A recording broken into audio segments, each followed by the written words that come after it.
আসসালামু আলাইকুম। আমরা অনেকেই প্যাসিভ ভয়েস করার সময় না বুঝেই মুখস্থ করে থাকি স্ট্রাকচারগুলো। বিশেষ করে হচ্ছে অ্যাক্টিভ থেকে প্যাসিভ করতে গেলে আমরা কোন ধরনের বি ভার্ব আনবো, এটা নিয়ে আমরা অনেকেই ঝামেলায় পড়ি, অথবা অনেকের মনে রাখতে কষ্ট হয়। তবে আপনি যদি বুঝে বুঝে পড়েন, আসলে আপনাকে এটা মুখস্থ না রাখলেও চলবে।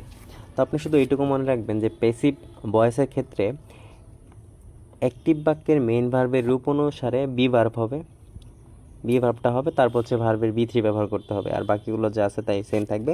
তো আমরা জানি যে হচ্ছে অবজেক্ট হয় সাবজেক্ট, আর সাবজেক্ট হয় অবজেক্ট, তো এটা তো আমরা সবাই জানি। তো দেখুন আমরা কীভাবে সমাধান করতে পারি। তো এই ক্ষেত্রে এই উই হচ্ছে আমার অ্যাক্টিভ বাক্যের সাবজেক্ট, আর নভেলস হচ্ছে আমার অবজেক্ট। তো আমরা জানি পেসিভের ক্ষেত্রে অবজেক্ট হয়ে যাবে সাবজেক্ট, তো নোবেলসটা আমার এখন সাবজেক্ট হয়ে গেল, নোবেলস। তারপর আমরা বলেছিলাম হচ্ছে অ্যাক্টিভ বাক্যের মেইন ভার্বের রূপ অনুযায়ী কি একটা অতিরিক্ত অনুসারে অতিরিক্ত একটা কী আসবে, বি ভার্ব আসবে। কী আসবে? Be verb. দেখুন খেয়াল করুন, এই রিড এটার মেইন ভার্ব আমার, তো এটার রূপ কী আছে? বেস ফর্ম, প্রেজেন্ট টেন্সে আছে না, অর্থাৎ এটার রূপ আছে কি প্রেজেন্ট ফর্মে। তো আমরা জানি এই অতিরিক্ত একটা কী আনতে হবে, বি ভার্ব আনতে হবে। কী আনতে হবে? Be verb. পেসিভ মানে কি অতিরিক্ত একটা বি ভার্ব। তো যেহেতু আমার এখানে মেইন ভার্বটা আছে প্রেজেন্ট টেন্সে, তাই এই বি ভার্বটার আকৃতিও কী হবে প্রেজেন্ট টেন্সে। তো আমরা জানি বি ভার্বের ভিতরে কী কী আছে, M, is, R. M, is, R. তো এই ক্ষেত্রে নোবেল যেহেতু আমার হচ্ছে কি প্লুরাল, তো এই ক্ষেত্রে বিয়ের জায়গা কী হবে, আর। ঠিক আছে। তারপর হচ্ছে ভার্বের বি থ্রি, তো আমরা জানি রিডের বি থ্রি রিডি, তারপর কি একটা বাই লাগে, আর উই আছে সাবজেক্ট, হয়ে যাবে কি এখন অবজেক্ট। তো উই এর অবজেক্টিভ ফর্ম কি আস। তার মানে হচ্ছে দেখেন এখানে আমার কিন্তু কোনো স্ট্রাকচার মুখস্থ করতে হচ্ছে না যে আসলে পেসিভ আমার কী আনতে হবে। শুধু আপনি এটুকু মনে রাখবেন যে মূল ভার্বের আকার অনুযায়ী, একটি বাক্যের মূল ভার্বের আকার অনুযায়ী আমরা একটা অতিরিক্ত বি ভার্ব আনবো, তারপর হচ্ছে কি ভার্বের বি থ্রি ব্যবহার করব। তারপর অপর বাক্যটা দেখি। তো এই ক্ষেত্রে এর লেটার হচ্ছে আমার অবজেক্ট, তো এটাকে আমরা সাবজেক্ট বানাই, সাবজেক্ট বানালাম এ লেটার। তারপর খেয়াল করুন এখানে ইজ কিন্তু আগে থেকে একটা ভার্ব আছে, তো এটা যা আছে তাই থাকবে।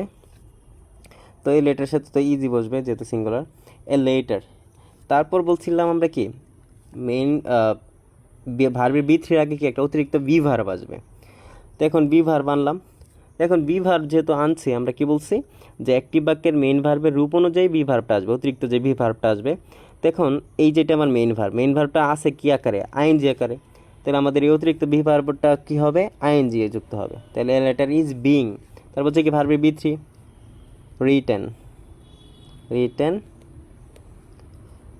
বাই, তো হিয়ের অবজেক্টিভ ফর্ম হচ্ছে হিম। তো দেখেন এটা আসলে কোনো মুখস্থ করতে হয় না। তারপর হচ্ছে অপর বাক্যটি দেখি আমরা। তো আবার আমরা এই লেটারটাকে সাবজেক্ট বানাই,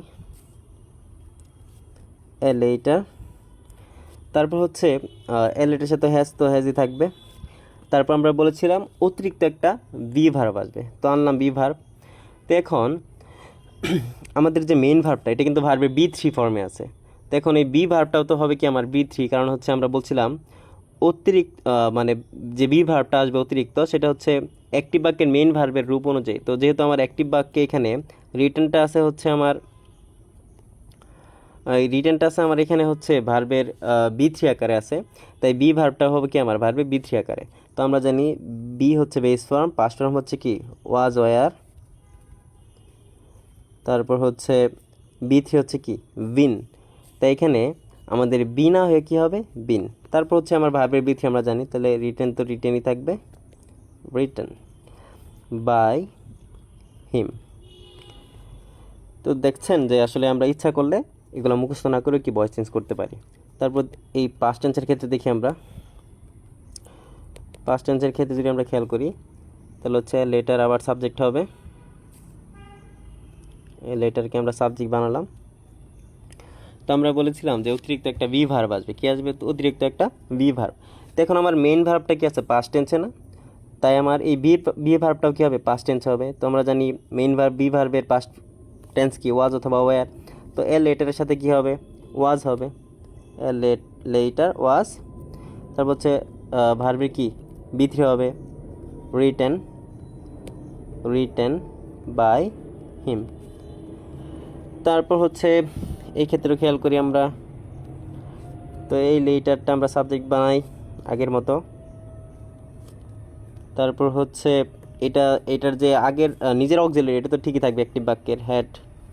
তারপর আমরা বলেছিলাম অতিরিক্ত একটা বি ভার্ব আসবে, তো এখানে মেন ভার্বটা কি ভার্বের বি3 আকার আছে, তাই বি না হয় কি হবে বিন, কারণ আমরা জানি যে অতিরিক্ত ভার্বের আকার নির্ধারণ করবে অ্যাক্টিভ বাক্যের মেন ভার্বটি, বিন। তারপর হচ্ছে ভার্বের বি3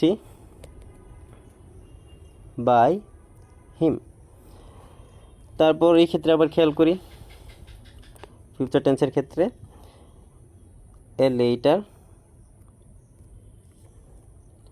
লেটার, তারপর হচ্ছে তাদের যে অক্সিলারি তো ঠিকই থাকবে, এ লেটার উইল। তারপর খেয়াল করি এখানে রাইটটা হচ্ছে এখানে বেস ফর্মে আছে, তো আমরা জানি যেহেতু আমাদের রাইটটা এখানে বেস ফর্মে আছে, তাই যে অতিরিক্ত বি ভার্বটা আসবে সেটাও কি বেস ফর্মে থাকবে, তো এ লেটার উইল বি, তারপর কি ভার্বের বি3 হবে, রিটেন বাই মি। তারপর আবার পারফেক্ট টেন্সের ক্ষেত্রে সেম কথা, এ লেটার নিয়ে আসি, তারপর হচ্ছে অ্যাক্টিভ বাক্যের যে আগে থেকে অক্সিলারি আছে সেগুলো ঠিক থাকবে। তারপর আমরা বলেছিলাম অতিরিক্ত একটা বি ভার্ব আসবে, তো বি আনলাম।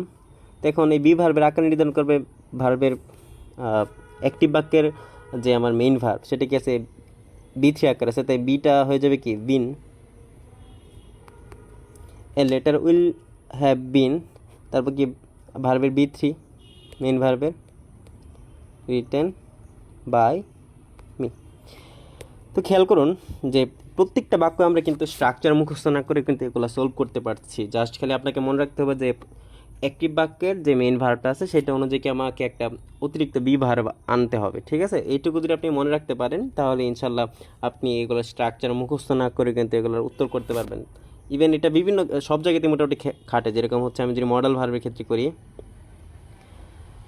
I can do the work, তো খেয়াল করুন I can do the work এটা হচ্ছে একটা, তো দ্য ওয়ার্ককে আমরা সাবজেক্ট বানাই দ্য ওয়ার্ক, তারপর যে অক্সিলারি আছে সেটা তো থাকবেই।